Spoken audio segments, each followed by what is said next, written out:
shaqaalaha dawladda Soomaaliya waa kuwa u dhagan nugul fariinta shaqo ay jeedinayaan howlwadeennada gacanta ku haya barnaamijka isxilqaan markay soo gaadhaan goobaha ay ka soconayso shaqadu. mas-uuliyiinta iyo shaqaalaha wasaaradda dekedaha iyo gaadiidka badda oo ay ka muuqato diyaargarow xoog leh ayaa ka howlgalay dhismaha ka soconaya madxafka qaranka oo meel fiican maraya, soona booqday xarunta dhexe tiyaatarka qaranka oo ay ka muuqato bilic aad u sarraysa. agaasimaha guud ee wasaaradda dekedaha iyo gaadiidka badda maxamed cismaan cali dhagaxtuur oo shaqaalaha wasaaraddiisa horkacayay ayaa si weyn u iftiimiyey muhiimadda uu madxafka qaranku u leeyahay dalka, isagoo dhinaca kalena agaasime maxamed dhagaxtuur carabka ku adkeeyey in uu guulaystay barnaamijka isxilqaan dhowaanna midhihiisa la guran doono dalkoo dhanna lagu dhisi doono.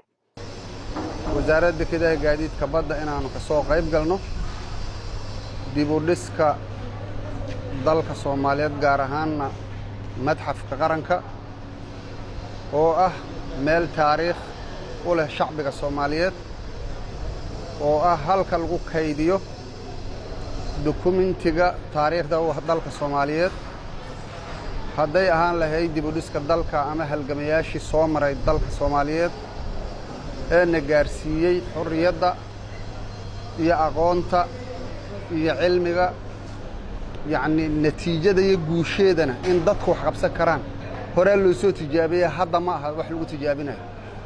madxafka lagu dhisay, tiyaatarka lagu dhisay, guriga oo haweenka lagu dhisay, yacni dalkan dhammaantiis iska wax qabsaa lagu soo dhisay. mareeyaha tiyaatarka qaranka abwaan cismaan cabdulaahi guure ayaa shaqada laga qabtay tiyaatarka qaranka ku tilmaamay mid aanu cabbiri karin qof bannaanka ka jooga tiyaatarka, balse uu cabbiri karo oo keliya qof goobjoog u soo ahaa marxaladihii uu soo maray tiyaatarka qaranku. maanta meesha uu marayo qofkii arkaahu waxa uu ogaanayaa ummaddu inay dhisan karto dalkeeda.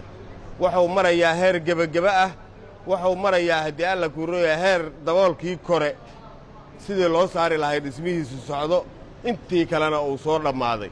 marka waxaan isleeyahay shaqaalihii wasaaradaha ee ka shaqaynayey goordhow waxay imaan doonaan asagoo qurux badan oo bilicdiisa iyo maalintii ay shaqada bilaabeen ay la yaabi doonaan haddii alla kuro heerka ay isu jirto. maktabadda qaranku waa halka hoyga waa cilmiga, waxaana ka soconaya dhismo dib loogu howlgelinayo iyadoo ay shaqadana wadaan dhallinyarada degmada hodan ee gobolka banaadir oo kaltanka degnooyinka ku qornaa agab dhisme iyo xooggoodana keenay maktabadda qaranka. barnaamijkan waxaan uga qayb qaadanay xooggeenna iyo xoogaa agab ah oon u keennay oon rabno in aan ku dhiirigelino degmooyinka kalena oo inta ka qayb qaadatay way ka qayb qaadatay intaan ka qayb qaadanna aan ku sii dhiirigelino ayagana ay ka qayb qaataan. mar walba sababtiin degmada hodan waxay ka mid tahay degmooyinka kuwa ugu firfircoon ay gashaa. marka aniga ahaan hodan markaana waxaan isku tilmaannaa inaan hormuudkii degmooyinka inaanna in badan marka aan isku dhiirigelinaa niyaddeena waaba nahaba.